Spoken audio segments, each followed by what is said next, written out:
เป็นข้าเนอลุกมาเหียเนอตื่นมาเหียเนอลุกเนอลุกเนอลุกตื่นตื่นได้แล้วลุกได้แล้วญาติโยมท่านทั้งหลายลุกเจ้าตื่นตัวเจ้าบัวกับอาหารเนื่องนาพังพร้อมลุกควายบ่ตันหนตางกีดก้อมก้าตัวบ่ต้อมปุ่นอายจุงเก่งเข้าไว้อย่าไปฮื้อขวายต่อหน้าสบายจำไว้เน้อเจ้าจำไว้เน้อเจ้าอรุณสวัสดิ์ธรรมสวัสดีสวัสดียามเจ้าญาติโยมท่านผู้ฟังทั้งหลายยินดีต้อนรับเข้าสู่รุ่งอรุณวันใหม่ปะกันเจ้านี้เป็นเจ้าของวันพุธที่6เดือนกันยายนพุทธศักราช2566วันนี้เป็นวันเดือน11เหนือแฮม6ค่ำเดือน11เหนือแฮม6ค่ำพร่ำว่าเป็นวันที่6ทุกวันพุธเวลาตี 5มาปะญาติโยมท่านทั้งหลายในรายการเสียงธรรมแสงอรุณรายการเสียงธรรมแสงอรุณดำเนินรายการโดยอาตมภาพพระครูอภิวัฒนวิกรมวัดปากดังเจริญตำบลดอยหล่ออำเภอดอยหล่อจังหวัดเชียงใหม่เป็นผู้ดำเนินรายการไผที่ยังบ่ลุกเตื้อกะเกียมตัวลุกมาเด้อเกียมตัวลุกมาได้แล้วตื่นมาได้แล้วหลับลุกเจ้ากินพักตั้งป่ายหลับลุกควายกินพักตั้งเก้าลุกเจ้าได้หลายลุกควายได้น้อยหลับลุกเจ้าเป็นเจ้าตั้งหลายหลับลุกควายปาเฮอลูกหลานเป็นนี่เป็นข้าเน้อตื่นมาเหียเน้อลุกมาเหียเน้อลุกเน้อลุกเน้อลุกตื่นตื่นได้แล้วลุกได้แล้วญาติโยมท่านทั้งหลายลุกเจ้าตื่นตัวเจ้าบัวกับอาหารเนื่องนาพังพร้อมลุกควายบ่ตันหนตางกีดก้อมก้าตัวบ่ต้อมปุ่นอายจุงเก่งเข้าไว้อย่าไปฮื้อขวายต่อหน้าสบายจำไว้เด้อเจ้าจำไว้เด้อเจ้าลุกมันเด้อขอบคุณอนุโมทนากับสถานีวิทยุคลื่นต่างๆที่เปิ้นได้รับสัญญาณนำรายการนี้ไปสู่ผู้ฟังทางบ้านบ่ว่าไกลว่าใกล้บ่ว่าเชียงใหม่เชียงรายเมืองน่านญาติโยมฟังออนไลน์เฟซบุ๊กอยู่ที่ไหนก็ฟังได้ขออนุโมทนากับเจ้าของสถานีดีเจเจ้าหน้าที่ผู้บริหารญาติโยมฟังตังลำปาง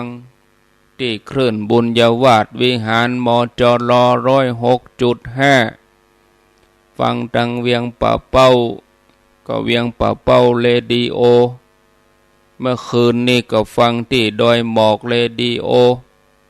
เมืองน่านสีคำเรดิโอเมืองฝางก็ฟังที่คณะสงฆ์อำเภอฝางวัดพระบาทอุดมน้ำบ่อสาวาแม่แจ่มก็ฟังที่คลื่น106.25วัดจันทร์ก็103.50 ตังสันปะตองแม่วางก็ฟังได้ที่คลื่นแดนดินถิ่นล้านนา103.50รับฟังที่บ้านทุ่งเรดิโอ89.50ตลอดจนถึงสถานีวิทยุทุกที่ทุกแห่งที่ได้เอ่ยมาก็ดีบ่ได้เอ่ยก็ดีทุกสถานีที่เปิ้นได้มอบเวลาสละเวลาเอามาเผยแผ่ธรรมะร่วมกันเฮาเคยได้ยินนักมวยคนสำคัญของโลกฮื้อสัมภาษณ์กับสื่อมวลชนก่อนที่นักมวยคนนั้นจะขึ้นชิงแชมป์โลกบอกว่าการชกครั้งนี้เขากำหนดให้ชก15ยกเขาทำการซ้อมมาแล้ว350ยกนักมวยเขาบอกว่าเขาสามารถยืนชกได้ครบ15ยกได้สบายท่านผู้ฟังคงแปลกใจว่าชกแต่เนี่ย15ยกนักมวยสากลเปิ้นชกกัน15ยกเป็นจังใดถึงมาซ้อมกันซ้อมกันว่าซ้อมชกตั้งแต่300-400ยกก็ตอบได้ว่าซ้อมเผื่อไว้เพราะว่าชกจริงๆกับซ้อมน่ะมันต่างกันญาติโยมคนเฮานี่ก็เหมือนกันถ้าเฮาบ่มันฝึกฝนบ่มันซ้อมถ้ามีเรื่องอะไรอย่างมากระทบเรื่องต่างๆเรื่องฮ้อนเรื่องไห้เรื่องบ่พอใจเรื่องที่ทำมือเฮาเศร้าโศกเสียใจเรื่องการพัดพรากจากกันไปก็จะทำเมื่อเฮารู้สึกทุกข์ทันทีแล้วก็เป็นทุกข์นักโดยเป็นว่าบางคนก็เป็นว่ากินบ่ได้นอนบ่หลับแต่ถ้าเฮาฝึกอยู่เสมอเฮาฝึกมันภาวิตาภาหุลีกตาทำบ่อยๆปฏิบัติหลายครั้งซักซ้อมดีๆแม้จะมีอันยังมากระทบกระทั่งแม้ว่าจะมีอันยังมากระแทกแดกดันมันก็ทนได้เมื่อทนได้เฮาก็ผ่านเวลานั้นไปบ่ต้องแสดงกิริยาอันยังออกมายกตัวอย่างบริษัทผลิตรถยนต์เมื่อผลิตออกมาแล้วทำการทดลองฝึกคือคนขับไปเพิ่นก็ทดลองฝึกไปจนกันพ่องไปจนวัสดุจนกำแพงจนเครื่องกีดขวางฝึกขับไปตามตรงตามหน้าป่ากว้างฝึกลงห้วยฝึกขึ้นดอยลุยน้ำเปิ้นก็ใครฮู้ว่ารถยนต์กันนี้แข็งแรงดีปอก็อ่อนแอที่ไหนแก้ไขดัดใดคนเฮาก็เหมือนกันนี่ญาติโยมต้องฝึกจิตตังทันตังสุขาวะหังจิตที่ฝึกดีแล้วย่อมนำความสุขมาให้บางคนเงินจำนวนปันจำนวนหมื่นหันเป็นธรรมดาบ่โกงบ่ได้อายเปิ้นแต่บางทีทนหันบ่ได้ก็มีบ่กองหันเป็นแสนเป็นล้านก็อดบ่ได้ยิ่งหายไปกว่านั้นถ้าหันเป็น10ล้าน20ล้านเนี่ยตะคุบเลยอันนี้แสดงว่าอ่อนหัดอ่อนฝึกมาหน่อยบางคนถูกด่าถูกว่าบ่มีความโกรธบ่มีความโคตรแต่บ่กองด่าพ่อด่าแม่พ่อแม่ถูกด่าขึ้นมาก็ทนบ่ไหวอันนี้ก็อ่อนซ่อมไปโลกธรรม8มันมีกู่กับโลกนี้มาเมินแล้ว มีลาภเสื่อมลาภมียศเสื่อมยศมีสรรเสริญก็มีนินทามีสุขก็มีทุกข์อันนี้เป็นประจำโลกของเฮามันมีอย่างอี้ตลอดมีก่อนเฮามาเกิดก่อนเฮาตายไปมันก็ยังมีอย่างอี้อยู่กูคนจะต้องประสบต้องพบแล้วเฮาก็จะต้องฝึกใจเอาไว้บ่มีไว้วันใดญาติโยมบ่มีภัยจะพ้นวันใดก็วันหนึ่งเนี่ยต้องมาถึงเฮาญาติโยมบ่วันใดวันหนึ่งก็ต้องปะเมื่อเขาฮื้อยศมาได้เขาก็ถอดยศไปได้เมื่อเขาสรรเสริญได้เขาก็ต้องนินทาได้มันเป็นธรรมดาญาติโยมพ่อแม่ศรัทธาถ้าเฮาฝึกใจไว้ก่อนเพื่อจะรับสถานการณ์นั่นบางทีประสบกับเรื่องดีๆเนี่ยเฮาบ่ต้องตื่นเต้นบ่ต้องหัวใจวายสักเตื้อประสบกับเรื่องหายก็บ่ต้องไปเจ็บปวดรวดร้าวขมขื่นจนตรอมใจตายเพราะเฮาฮู้เต้าตันมันว่า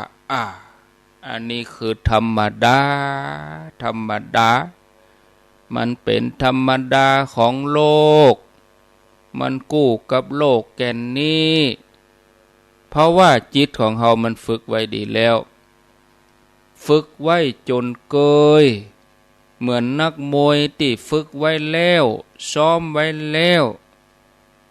ถึงเวลาขึ้นชกขึ้นชิงแชมป์ป้องกันแชมป์ตีอย่างใดต่อยอย่างใดก็ทนได้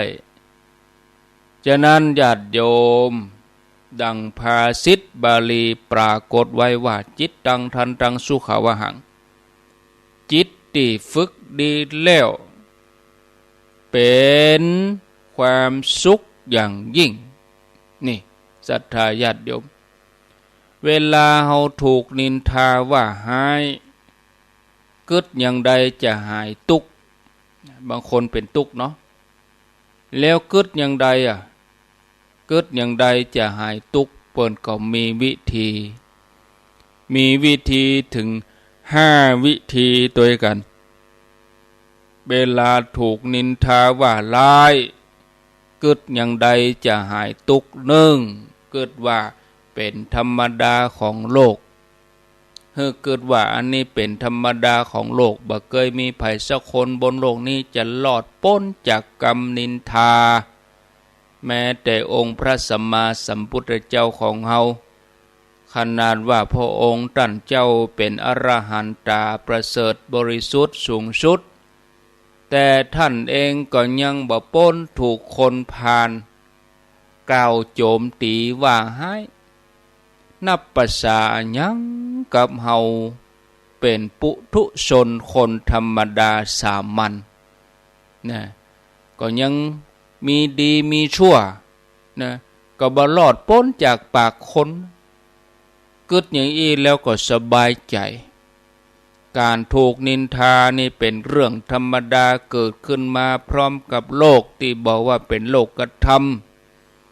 แล้วก็ยังจะมีอยู่กู้กับโลกนี้ตราบชั่วฟ้าดินสลายอันที่สองญาติโยมมีจิตใจมั่นคงดุจภูผาคำว่าภูผาก็คือดอยที่มันเป็นหินเป็นผานะอันนักปราชญ์บัณฑิตบัสะเทือนเพราะกรรมสรรเสริญและนินทาเหมือนดังภูผาบัสะเทือนเพราะแรงลมฉันใดถ้าเฮามีความบริสุทธิ์ใจเฮาทำงานด้วยความตั้งใจเฮาทำด้วยความปรารถนาดีแต่แล้วก็ยังบ่พ้นคนนำไปนินทากล่าวร้ายอย่างนั้นอย่างนี้ก็ขอให้เฮามีความมั่นใจในความดีของเฮา อุปมาเหมือนภูผาตั้งตระหง่านเบาหวั่นไหวเพราะแรงลมบัณฑิตก็ต้องมีใจหนักแน่นในความดีในเจตนาของตนเองเบาหวั่นไหวในกรรมสรรเสริญแล้วก็กรรมนินทา 3. มีจิตเมตตาอินดูคนที่นินทาเฮาเกิดโดยความเมตตากรุณาว่าคนที่นินทาเฮานั่นเขาทำไปด้วยความอิจฉาริษยาเขาทำไปด้วยความบ่ฮู้หรือบางอันอาจจะฮู้ทำไปด้วยความฮู้แต่เขาอิจฉาริษยาสิ่งที่เฮาทำความดีที่เฮาทำน่ะมันเผาล้นใจเขาให้ลุ่มร้อนทำให้เขาเป็นทุกข์ยิ่งเฮาทำความดีนักเท่าใดคนนั่นเป็นทุกข์ต่ออันน่ะก็ปล่อยมันทุกข์ไปเนี่ยสุดท้ายมันก็จะตายกับทุกข์ใจมันคนเดียว ดังนั้นญาติโยมเฮาพิจารณาอินดูแทนที่จะไปเกลียดไปโกรธก็อินดูเนาะคนที่ชอบนินทาชอบส่อเสียดว่าร้ายโดยปกติแล้วเนี่ยคนเหล่านี้เนี่ยจะเป็นผู้ที่เสาะหามิตรสหายที่ใกล้ชิดบ่ค่อยได้คนใกล้คนหิมนี่ไผบ่ค่อยคบหาคนที่ฮู้จักดีเนี่ยฮู้ญาติโยมเขาก็บ่ค่อยเข้าหาก็ไปชอบฮู้จักคนไกลคนต่างบ้านคนต่างตำบลคนต่างอำเภอก็ชอบไปนินทาชอบไปอู้ยกตัวเก่าดีเนี่ยญาติโยมเป็นอย่างนั้นบ่เคยมีไผไว้วางใจคนแบบนี้ชอบนินทาเนี่ยทีนี้เฮาก็พิจารณาก็อินดูฐานะที่เขาจะต้องเป็นผู้อยู่กับโลกแห่งความจริงอย่างโดดเดี่ยวเพราะเขาบ่สามารถจะหาเปื้อนแต้ได้หาคนจริงใจบ่มีข้อที่4คือเฮาพิจารณาหาประโยชน์จากกรรมนินทาคนที่เกิดว่าให้นินทาเฮาบางทีเขาต้องเป็นนั่งคิดหาวิธีหาจุดอ่อนในตัวของเฮาเพื่อเอามาเอามาโจมตีบางทีจุดอ่อนเหล่านั้นนี่ตัวเฮาเองก็มีจริงอยู่แต่ถ้าว่าเฮาบ่ฮู้ตัวมาก่อนอันนี้ก็ถือว่าเป็นประโยชน์เป็นกระจกเงาส่องตัวเฮาเพราะเฮาจะหาข้อมูลเฮาสามารถนำข้อมูลเหล่านี้มาปรับปรุงแก้ไขฉะนั้นเฮาควรจะขอบคุณ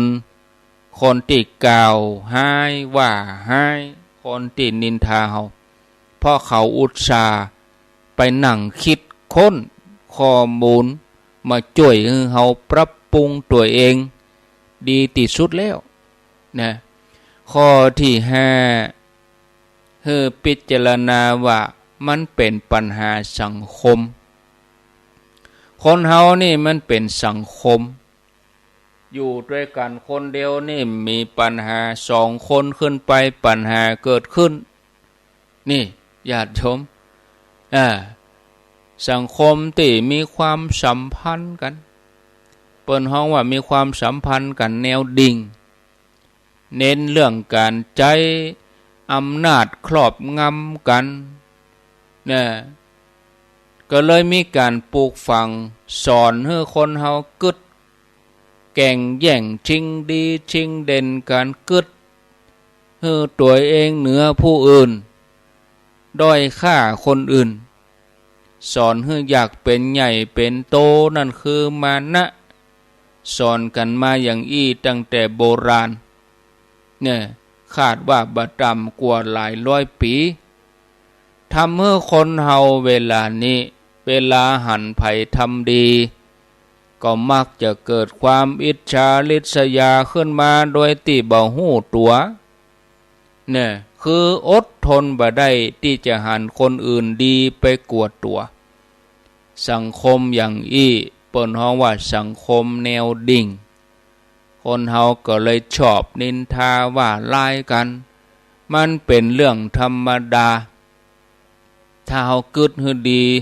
พิจารณาให้ดีมันก็สบายใจบ่ต้องไปเดือดเนื้อร้อนใจอันหยังถือว่าการที่เฮาถูกนินทาก็เป็นส่วนหนึ่งของสังคมไปแล้วมันเป็นอย่างอันเองในอนาคตบัดแน่ญาติโยมถ้าเฮามีความเข้าใจรักธรรมอย่างลึกซึ้งบางทีเฮาอาจจะสามารถเปลี่ยนแปลงความสัมพันธ์แนวดิ่งมาเป็นแนวราบคำว่าแนวราบก็คือเสมอภาคกันบ่ถืออำนาจบาดใหญ่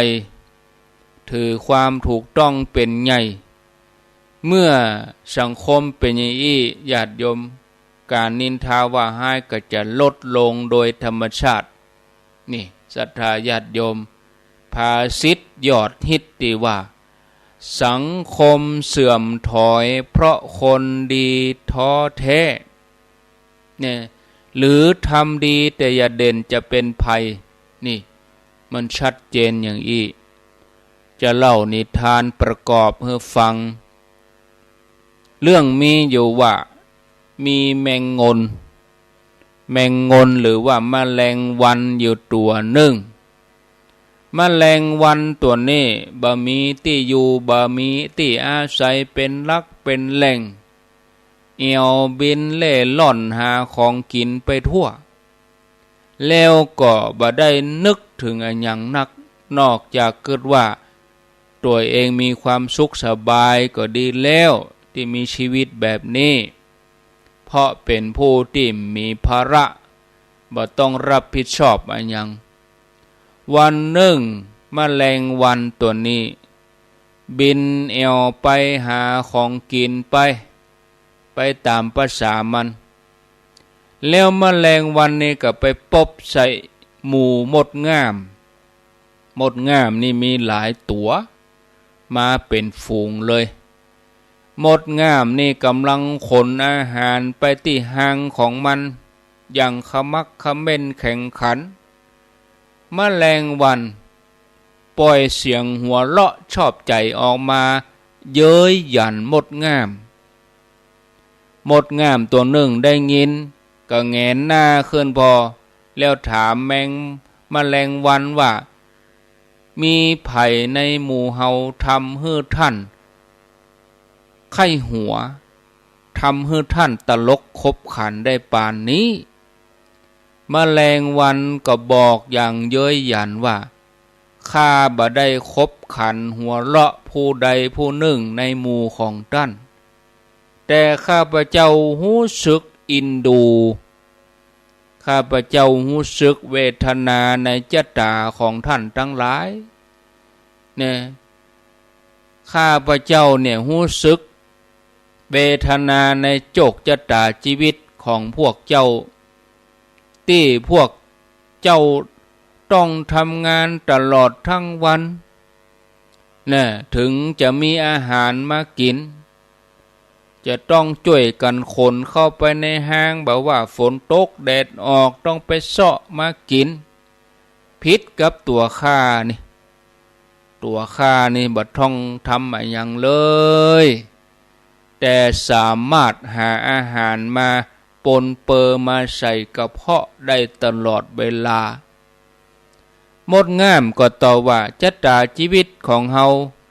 ทำให้ตั้นรู้สึกอย่างอันกาแมงงนแมลงวันก็ตอบว่าแม่นแล้วเนี่ยมดงามก็ว่าผิดแล้วผิดแล้วถ้าตั้นกึดอย่างอันก็ขอให้กึดแถมไม่ตั้นกึดผิดแล้ว เพราะการทำงานอย่างหมู่ข้าพเจ้าทั้งหลายนี่ทำงานอย่างขยันขันแข็งทำให้ชีวิตของหมู่ข้าพเจ้ามีคุณค่าข้าพเจ้ามีความสามัคคีในหมู่คณะแต่ข้าพเจ้าก็พอใจอยู่สำหรับท่านเนี่ยทำตัวเหมือนอยู่ไปวันๆท่านก็ชื่อว่าแมลงวัน ทำตัวอยู่ไปวันๆคงบ่ฮู้จักคุณค่าที่แท้จริงของคนอื่นหันข้าพเจ้าทั้งหลายช่วยกันขนอาหารกับหัวเลาะเยาะเย้ยคบขันเนี่ยแม้แต่ตัวท่านเองท่านยังทำตนเพื่อเกิดคุณค่าใดๆบ่ได้เลยแมลงวันหลังจากที่ฟังหมดงามแมลงวันผู้เย่อหยิ่งหมู่พยองนี่ก็บอกเล่าความเหนือชั้นของตัวเองว่าตัวเองเนี่ยมีบุญวาสนาหลายอย่างบ่ว่าจะเป็นการได้บินเนี่ยบินไปรอบๆที่ปูจาที่วิหารได้มีโอกาสลิ้มรสเครื่องในตับไตไส้พุง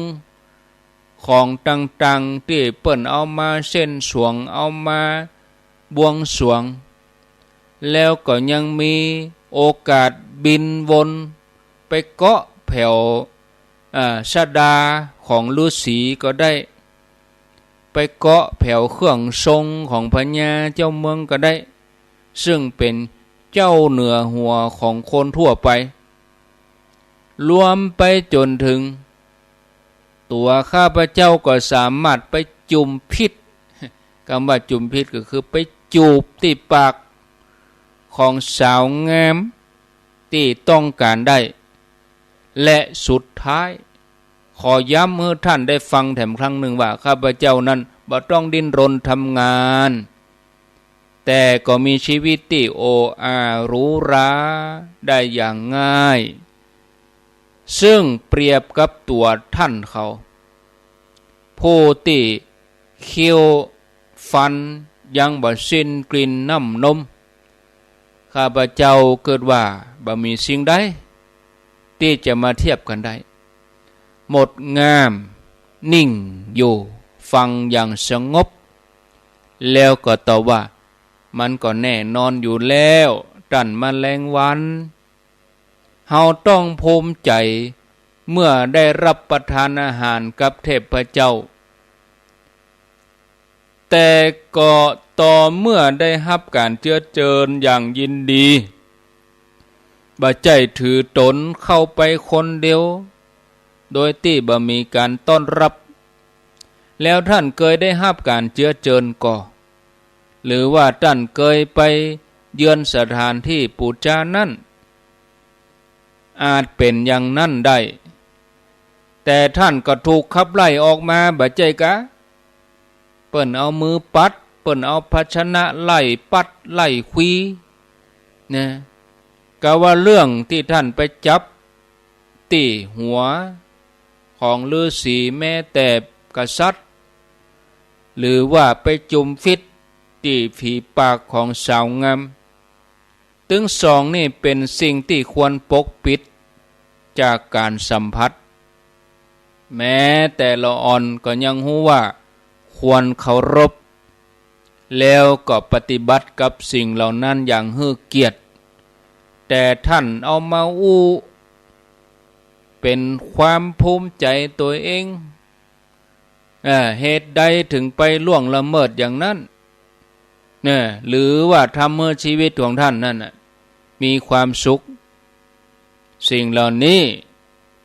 เป็นสิ่งที่สะท้อนถึงการบ่ฮู้กาลเทศะบ่รักษาความสงบเสงี่ยมเนี่ยท่านบ่ทำงานเลยกาเพราะอย่างอี้ท่านถึงขาดแคลนด้วยเรื่องเหล่านี้คณะเมื่อข้าพเจ้าเขาทำงานเก็บไว้กินในฤดูหนาว ข้าพเจ้าเคยหันท่านเอี่ยวหากินตามกองขยะสิ่งปฏิกูลใกล้ๆกำแพงเมืองซึ่งต้องปะกับความหนาวเย็นที่อาจจะทำให้ท่านตายในที่สุดอันนี้แหละคือเหตุผลว่าเหตุใดข้าพเจ้ากับเปื้อนถึงต้องทำงานนักตอนนี้เพราะอาหารที่ข้าพเจ้าเขาทั้งหลายกำลังขนเข้าในห้างจะกลายเป็นเสบียงชั้นดีช่วยให้หมู่เฮาอยู่รอดในหน้าหนาวโดยที่บ่ต้องออกไปเสี่ยงภัยหนาวเมื่ออู้จบหมดแง้มก็ละความสนใจแมลงวันแล้วก็เข้ากลุ่มเข้าหมู่เพื่อทำงานทำตามหน้าที่ของตัวเองอย่างขยันขันแข็งต่อไปส่วนแมลงวันหรือว่าแมงงนนั่นก็เสียหน้าไปเลยรีบบินหนีออกจากฝูงมดบ่เคยปิกมาแถมซ้ำญาติโยมเรื่องที่เล่าให้ฟังนี่สอนให้รู้ว่าเฮาต้องบ่ดูถูกดูแคลนผู้อื่นที่ต้อยต่ำกว่าตนแล้วก็บ่ควรทะนงตัวเองว่าสูงกว่าคนอื่นเพียงเพราะหันว่าตัวเองมั่งมีเพียงเพราะหันว่าตัวเองสุขสบายกว่าเขาเพราะนั่นเป็นเพียงเปลือกนอกต่ออันเป็นเปลือกนอกที่ฉาบโฉยเกินกว่าจะเอามาตัดสินคุณค่าของคนใดคนหนึ่งเพราะคนที่สูงเต้ๆเนี่ยเปิ้นจะเสงี่ยมเจียมตัวเปิ้นบ่อวดอู้อวดเนี่ยบ่ดูถูกผู้อื่นบ่ยกตัวเองให้อยู่เหนือผู้อื่นนั่นคือคนสูงเต้ยิ่งสูงต่อใดเปิ้นจะทำตัวธรรมดาเปิ้นจะทำตัวติดดินเนื่องจากคนที่สูงเต้นั้นน่ะเปิ้นจะให้เกียรติคนอื่นทำตัวเองให้มีคุณค่านักปอจนเกิดความรู้สึกอิ่มอยู่ในใจตลอดแล้วก็บ่จำเป็นจะต้องยกตัวเองไปเปรียบไปข่มเหงไผเพียงเพราะต้องการให้ตัวเองดูยิ่งใหญ่เนี่ยเพราะทำให้ผู้อื่นเนี่ยต่ำต้อยไปนี่ศรัทธาญาติโยมก็หันว่าพอดีพอสมควรแก่เวลาแล้วตอนนี้ก็เวลา5:40แล้วนะญาติโยมทั้งหลายเอามาเตือนภัยแถมเนาะเตือนภัยรายวันแถมละเหลือแหม2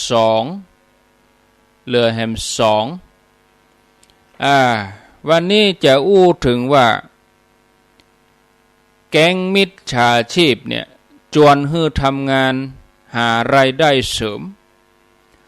ตัวอย่างก็คือว่าแก๊งมิจฉาชีพเนี่ยจะหลอกลวงผู้เสียหายเจือเจิญให้ทำธุรกิจเป็นโปรเจกต์ใหญ่หรือว่าช่วยโฆษณาหารายได้พิเศษด้วยการกดไลค์กดแชร์เพิ่มยอดผู้เข้าชมโดยการปั่นยอดวิวในที่นี้ก็คือการกดถูกใจนะครับอันยังก็จ้างเตือญาติโยมมันบ่จะได้มาสบายกดคอมเมนต์กดปั่นยอดวิวได้รับผลตอบแทน30% ตามภารกิจนั้นมิจฉาชีพมันจะจ่ายให้มันว่าอีกโดยมีเงื่อนไขการทำงานจะต้องจ่ายเงินแรกเข้าก็คือเงินสมัครเข้าจ่ายงานได้มานักก็ตามจำนวนเงินลงทุนนะเมื่อเปิดบัญชีแล้วมิจฉาชีพก็จะจ่ายให้นั่นเนาะมันให้เฮาตายใจอยู่จ่ายให้กำต่ออันต่ออีช่วยแชร์กำเนอได้แต่โลนี่กำร้อยกำปัน แต่มันจะเอากำเฮากำมื่นจนผู้เสียหายมีความสนใจสมัครเงินไปกดไล่ตามนั้นจ่วยปั่นราคาสินค้านั่นเมื่อทำไปนานเข้าเมินเข้าก็ได้ค่าตอบแทนแต่หลวงเจือทำไปแถมจนกระทั่งตายใจ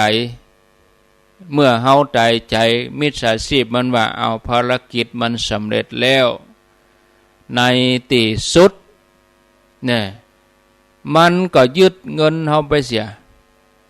มิจฉาชีพอ้างว่าเฮาผิดกติกาทีนี้เอาไปเอามาก็ว่าเพิ่มเงินแถมเฮาก็เพิ่มเงินเข้าไปแถมมันก็จ่ายค่าตอบแทนมาแถมเนี่ยเฮาก็ตายใจแถมเนี่ยโอ้ญาติโยมอย่างอี้จะต้องมีสติจะไปเชื่อจะไปโอนเพื่อระวังว่าการสมัครงานที่มีการจวนกันทางสื่อออนไลน์มีลักษณะที่ทำง่ายๆผลตอบแทนสูงเนี่ยมันบ่มีลงทุนปันมันจะได้หมื่นเนี่ยมันบ่มีในโลกมันไปมีที่ไหนกล้ารับจ้างได้วัน 3-400อย่างยากขนาดนี้ให้นั่นนี่ญาติโยมท่านทั้งหลายนึกว่าอันนี้มันเป็นแกล้งมิจฉาชีพเป็นแกล้งหลอกลวงนะผู้เสียหายบางทีก็เป็นเจ้าบ้านเป็นป่อก้าแม่ขายเป็นนักธุรกิจบางทีก็มีคนโทรศัพท์มาหาอ้างว่าเป็นเจ้าหน้าที่กรมพัฒนาธุรกิจการค้าแจ้งว่าช่วงนี้ตั้งกระทรวงตั้งกรมมีนโยบายให้ผู้ประกอบการก็ดีให้ผู้เสียภาษีก็ดีติดตั้งแอปในมือถือโดยที่บ่ต้องไปติดต่อกรมที่ดินทำการที่ดินให้เสียเวลาให้ทำตามขั้นตอนนี้กดนั่นกดนี่มันสอนเฮาเป็นยังเฮาก็อู้กับมันเหียเฮาก็กดตามนั่นกดไปกดมาดูดเงินไปเสียเอาเงินออกบัญชีไปนั่นเป็นอย่างอีกก็มีนะเนี่ยญาติโยมนะข้อควรระวังก็คือว่าเฮาบ่ต้องไปตกเป็นเหยื่อของแก๊งทั้งหลายจะไปกดไปเลยโทรศัพท์นี่ไผส่งอย่างมาฮื้อจะไปนับได้นับกดไปเลยจะไปนับได้นับส่งให้คนอื่นถ้าเฮาส่งให้คนอื่นเฮาจะเป็นโทษไปตัวต้องมีสติอย่างที่มันเข้ามาในมือถือบ่ชอบมาพากลกดออกเหียลบเหียนี่ศรัทธาญาติโยมเนี่ยนะแล้วต่อมาศรัทธาญาติโยมผู้เสียหายแจ้งว่ามีโทรศัพท์เข้ามาหาแล้วสอบถามว่าได้ส่งเอกสารไปที่จังหวัดเชียงใหม่ก็ได้ส่งเอกสารไปที่กรุงเทพได้ส่งเอกสารไปที่เชียงรายก็เนื่องจากตรวจสอบแล้วเนี่ยเขาก็จะเอาชื่อลูกชื่อหลานของเฮามาเพราะเขาฮู้จักบ่ดะมันจะไปเป็นโจรจะได้มันฮู้จักบ่ละลูกเฮาชื่อหยังนามสกุลหยังทำงานอยู่ตังอีแล้วมันก็จุบอกว่าลูกหลานเฮาเนี่ยเอาบัตรประชาชนของเฮาเนี่ยไปเปิดบัญชีนี่เหรออยู่ที่หันที่นี่ถ้ามันโทรมาในแนวนี้ให้เฮาตั้งสติก่อนเลยเฮาตั้งสติก่อนเอาจะไปฟังเชื่อมันบางคนนี่บอกกองได้ยินโทรมาแก๊งมิจฉาชีพมันขู่น้อยมันหวานล้อมน้อยกลัวล่ะบัดเดี๋ยวนี้ลูกหลานคุณน่ะชื่อนั่นชื่อนี่มันอู้ได้ชัดถูกต้องชื่ออย่างนามสกุลอย่างเฮาก็กลัวมันก็บอกว่าเป็นตำรวจเด้อนายคนนี้เด็กหญิงคนนี้นางสาวคนนี้ เอาสมุดบัญชีเอาบัตรประชาชนเอาอย่างไปเปิดแล้วก็เกี่ยวข้องกับการฟอกเงินเนอะเนี่ยคุณเนี่ยฟอกเงินก็เนี่ยเอาเงินไปฟอกเงินแบบนี้มีคนซัดทอดมาเนอะคุณจะต้องทำการบางทีมันสนทนามันอู้จาหลอกล่อมันจะตรวจสอบเงินบัญชีประเด็นนี้เจ้าหน้าที่ปปงปปชอย่างของมันนะจะทำการตรวจสอบเส้นทางบัญชีของคุณเนี่ยส่งเลขบัญชีมาตรวจสอบเงินเรียบร้อยถ้าว่าบ่มีความผิดอย่างก็จะคืนเงินเฮ้นี่นะโอ้บ่มีทางญาติโยมหน่วยงานราชการนี่บ่มีการติดต่อประชาชนทางระบบโทรศัพท์เด้ออันนี้เฮ้ท่องไว้เลยบ่ว่าจะเป็นตำรวจที่ดินบ่ว่าจะเป็นสัมภากรบ่ว่าจะเป็นอะไรยังก็จังหน่วยงานราชการจะบ่มีการติดต่อกับประชาชนทางโทรศัพท์นี่ญาติโยมแถมมาหนึ่งแก๊งมิจฉาชีพโทรศัพท์มาหาผู้สูงอายุ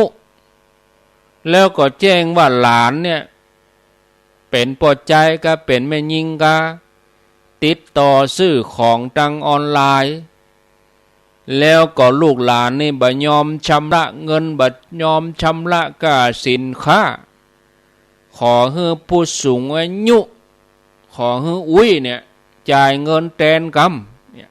ก็ได้ความฮักหลานก็หลานมันบ่อยู่บ้านนะก็อุ้ยก็ฮับจ่ายแทนมันเนี่ยกำก็บ่กี่ร้อยต่อได้2-300วันหนึ่งมันกี่ลายเนาะบางทีก็มันก็ตูเอา500ปันกะถ้าหากว่าอุ้ยบ่จ่ายเนี่ยจะแจ้งความยับหลานเนอะความฮักหลานกลัวหลานจะติดคอกกลัวหลานจะโดนดำเนินคดีด้วยความห่วงใยกลัวถูกตำรวจยับก็เลยฮื้อไปเลยบางทีเงินตัวเก่าบ่มีก็ไปเสาะยืมเงินข้างบ้านเพื่อนบ้านเอาไปฮื้อแก๊งมิจฉาชีพโอนไปบ่มีเนอะญาติโยมขอควรระวังถ้ามีเหตุอย่างอีเกิดขึ้นให้เฮาถามลูกถามหลานกู้ครั้งว่าเขาได้โทรสั่งแต่เขาสั่งสินค้าแต่เขาว่าบ่มีก็บัดมีก็คือจบแต่ถ้าไปสืบกำยาวการจะทำธุรกรรมอย่างการเงินใดๆเนี่ยให้สอบถามข้อมูลจากลูกจากหลานให้แน่ใจเหียก่อนนี่ศรัทธาญาติโยมแถมอันหนึ่งภัยเกิดจากความหลงเนี่ยทำให้ขาดสติขาดปัญญาเชื่อคนง่ายทำให้ถูกหลอกลวงเสียทรัพย์เสียใจตัวอย่างแก๊งมิจฉาชีพมันเข้ามาทางเฟซบุ๊กมันจะเป็นรูปแม่ยิงกะรูปปอดใจกะเป็นสาวเป็นบ่าวเป็นแม่ยิงต่างประเทศปอดใจต่างประเทศส่งข้อความมาให้ผู้เสียหายบอกว่ามาอยู่เมืองไทยจัดเมินสมบัติมีนักบางคนก็ตูกาวบอกว่าเป็นทหารมาอยู่นี่ทีนี้ก็อู้กันจนสนิทเลยสร้างเรื่องหลอกลวงให้ผู้เสียหายว่ามีความต้องการจะมาอยู่กินด้วยกันในเมืองไทยแต่ขอให้ผู้เสียหายเนี่ยไปรับเอาพัสดุที่ตัวเก่าจะส่งจากเมืองนอกมาที่เมืองไทยนี้ขอให้ไปรับจากนั้นก็สมัครไลน์กันแลกไลน์กันแลกไลน์แลกไปแล้วมาก็จะมาเป็นไลน์ละบางทีก็อ้างตัวเป็นเจ้าหน้าที่ด่านศุลกากรแจ้งให้มารับพัสดุ แต่ก่อนจะมารับพัสดุเนี่ยจะต้องจ่ายค่าธรรมเนียมทำให้ผู้เสียหายลงเชื่อโอนเงินไปหลายครั้งเนี่ยแต่ละครั้งก็โอนไปเนี่ยหวังจะได้สมบัติจากเศรษฐีต่างประเทศมันไปมีจะได้ญาติโยมข้อควรระวังก็คือมีสติกึดเหียน้อยเนี่ยญาติโยมเนี่ยอันนี้ต้องระมัดระวังนะพอแล้วก็พอเวลาแล้วก็พอสมควรแล้ว5:53ก็ขอเจริญพรญาติโยมเด้อวันที่16ไปตานสลากด้วยกันที่ม่อนพระศรีสองเมืองวันที่16กันยายนเด้อหลายท่านหลายคนก็รับทราบบางทีครูบาอาจารย์เปิ้นบ่ได้ฮู้วันก็แก้ไขแล้วนะบางท่านก็ยังว่าเป็นวันที่17อยู่ญาติโยมก็สับสนก็เป็นว่ายืนยันเป็นวันที่16กันยายนเด้อก็คือวันเสาร์หน้าบุญแต่วันเสาร์ที่9นี่ก็ฟังเทศน์ฟังธรรมที่วัดป่าไผ่บ่อทองดอยสะเก็ดเวลาบ่ายโมงป่าไผ่บ่อทองแล้ววันที่16ก็ไปตานสลากม่อนพระศรีสองเมืองด้วยกันแบ่งไปคนใน2กวยเนอะ3กวยก็ได้หรือวันนักก็นั่นก็บ่ว่ากันถ้าความพร้อมเกิดขึ้นถ้าเจตนาเฮาตกก็บ่ว่ากันแต่ว่าเฮาก็เอาไป2กวยแรกนี่เฮาเอาตานเข้าพระธาตุตานกับพระธาตุตานกับพระศรีสองเมืองแถมกวย1เฮาก็ไปเอาเส้นจะได้แจกจ่ายพระเนนพระเนนนี่190กว่ารูปนะอันนั้นญาติโยมก็ขอเชิญชวนเนอยอดนั่นก็ตามเจตนาตามความเหมาะสมส่วนต้นโจกสลากโจกนั่นก็เอาฮือพระเนนเปิ้นโจกเปิ้นถึงว่าสลากโจกก็คือโจกไผ่โจกมันแต่ละรูปแต่ละตนก็สลากโจกนี่ก็ 1,000 บาทขึ้นไปประดับตกแต่งย่องคนเดียวส่วนอันที่2กวยนั่นถ้าว่าเฮาบ่จังตกแต่งดาอันยังเฮาก็เอาบ่าโอเอาบ่าเป้าปักยอดอย่าอีก็ได้จะแปลงต้นกะจะใส่น้ำคู่กะก็ตามเจตนาสองกวยนั่นนะ